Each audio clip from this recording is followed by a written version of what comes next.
Hello students. अपने previous video के अंदर मैंने आपको बताया था कि किस तरीके से हम केमिकल इक्वेशंस को समझते हैं। केमिकल इक्वेशन को बनाने के लिए हमको क्या-क्या प्रीरिक्विज़िट्स चाहिए। फॉर एग्ज़ाम्पल, जैसा कि मैंने आपको लास्ट टाइम बताया था कि केमिकल इक्वेशंस को बनाने के लिए आपके पास एसिड और बेस के नाम पता होने चाहिए। किस कैटायन को क्या कहते हैं और उसके ऊपर क्या सिंबल है, क्या वैलेंसी है, ये मालूम होना चाहिए। किस एनायन का क्या सिंबल है, क्या वैलेंसी है, ये आपको मालूम होनी चाहिए। तो इन प्रीरिक्विज़िट्स की मदद से आज हम केमिकल इक्वेशंस को बनाना और उन्हें बैलेंस करना दोनों सीखेंगे। So let us continue students. Right balanced equation for the following reactions. First, calcium hydroxide plus carbon dioxide gives you calcium carbonate and water. इसका मैंने यहाँ पर सॉल्यूशन दिया है आंसर में। दैट कैल्शियम हाइड्रोक्साइड को हम CaOH होल ट्वाइस बोलते हैं, कार्बन डाइऑक्साइड CO2 हो गया, कैल्शियम कार्बोनेट CaCO3 हो गया, वाटर का symbol H2O। Second one, zinc plus silver nitrate gives you zinc nitrate and silver. तो यहाँ पर सॉल्यूशन में जिंक का सिंबल Zn, सिल्वर नाइट्रेट को हम AgNO3 कहते हैं। जिंक नाइट्रेट का फॉर्मूला भी यहाँ पर आपको दिया है और सिल्वर इस तरीके से सेपरेट होगा। Next, aluminium plus copper chloride gives aluminium chloride and copper. So solution में देखिए एल्यूमिनियम का symbol Al, copper chloride CuCl2, aluminium chloride AlCl3 and copper, इस तरीके से। Last one, barium chloride and potassium sulphate reacts to give barium sulphate and potassium chloride. तो यहाँ पर आपको बेरियम क्लोराइड का सिंबल, K2SO4 का फॉर्मूला, बेरियम सल्फेट का फॉर्मूला, पोटेशियम क्लोराइड का फॉर्मूला, ये सब आपको दिया गया है। आइए अब हम समझते हैं कि इनको कैसे बनाया जाता है। जैसे यहाँ पर मैंने आपको सबसे पहली इक्वेशन बताई है, write balanced equation for the following reaction. Calcium hydroxide react with carbon dioxide to form calcium carbonate and water. Students, 9th class में आपने पढ़ा होगा कि किस तरीके से हम किसी भी केमिकल कंपाउंड के फॉर्मूले को बनाते हैं। उसी चीज़ को मैंने यहाँ पर एक बार फिर से रिप्रेजेंट किया है।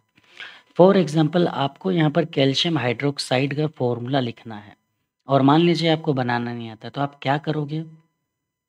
Back to the topic. देखिए, स्पीशीज़, जैसे नाम दिया गया कैल्शियम हाइड्रोक्साइड, तो कैल्शियम और हाइड्रोक्साइड को इस तरीके से लिखिए।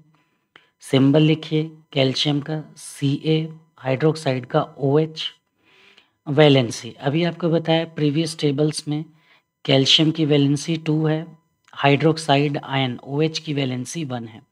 वैलेंसी लिखते समय हम चार्ज नहीं लिखते हैं, तो जैसे कैल्शियम का +2 होता है बट हमने सिंपली 2 लिखा है। हाइड्रोक्साइड OH का -1 होता है लेकिन यहाँ पे सिर्फ हमने 1 किया है।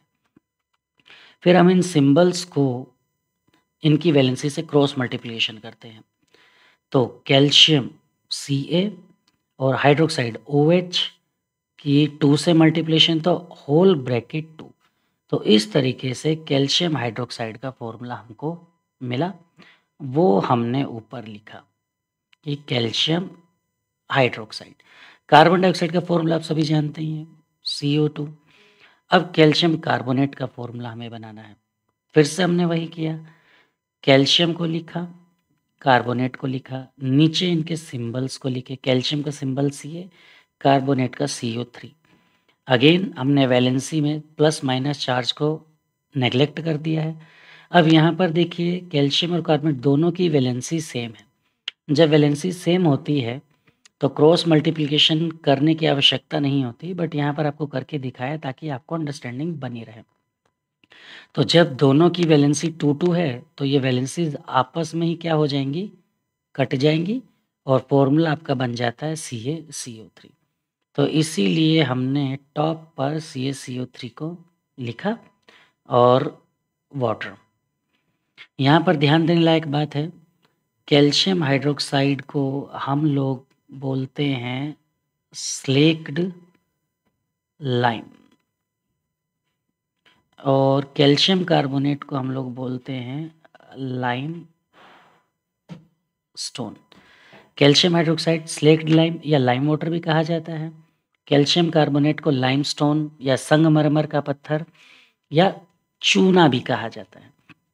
तो कैल्शियम हाइड्रोक्साइड का फॉर्मूला हमने लिखा CaOH होल ट्वाइस। फिर हमने कार्बन डाइऑक्साइड का फॉर्मूला लिखा, कैल्शियम कार्बोनेट का फॉर्मूला हमने नीचे बनाया और उसे लिख दिया, वाटर का फॉर्मूला H2O भी हमने इस तरीके से लिख दिया। अब इस रिएक्शन को बैलेंस करना है, तो बैलेंस करने का मेथड भी आपको नीचे दिया गया है कि रिएक्टेंट में जो जो एलिमेंट है उनके सिंबल लिखो। For example calcium, oxygen, hydrogen, carbon. Product में भी आप उन्हीं सिंबल्स को लिखो, कैल्शियम, ऑक्सीजन, हाइड्रोजन और कार्बन। और रिएक्टेंट साइड से काउंट करना शुरू करो, जैसे कि कैल्शियम हाइड्रोक्साइड में कैल्शियम कितने हैं 1, ऑक्सीजन कितने हैं, ब्रैकेट में आपको 1 दिखाई दे रहा है बट ब्रैकेट के बाहर 2 से उसकी मल्टीप्लिकेशन हुई है, तो टोटल ऑक्सीजन कितने हो गए 2।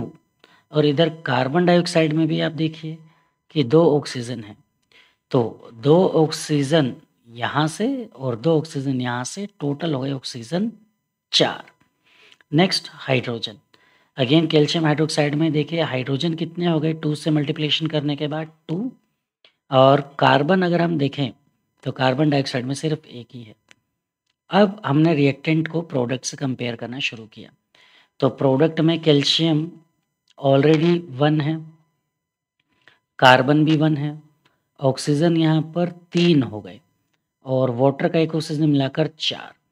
तो देखिए ऑक्सीजन आपके प्रोडक्ट में 4 हो गए, कैल्शियम पहले से ही 1 है, हाइड्रोजन 2 होने चाहिए, तो वाटर में आपको 2 हाइड्रोजन दिखाई दे रहे हैं, कार्बन 1 होना चाहिए, कैल्शियम कार्बोनेट में देखिए 1 ही कार्बन है।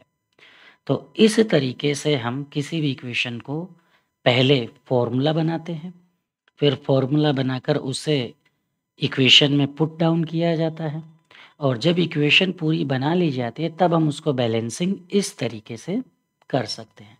रिएक्टेंट के सारे सिंबल लिखिए, उनके कितने नंबर हैं उनको लिखिए, प्रोडक्ट के कितने नंबर उनको लिखिए। जब ये नंबर यानी reactant becomes equal to the product, तब ये रिएक्शन क्या हो जाती है आपकी पूरी तरीके से बैलेंस्ड हो जाती है।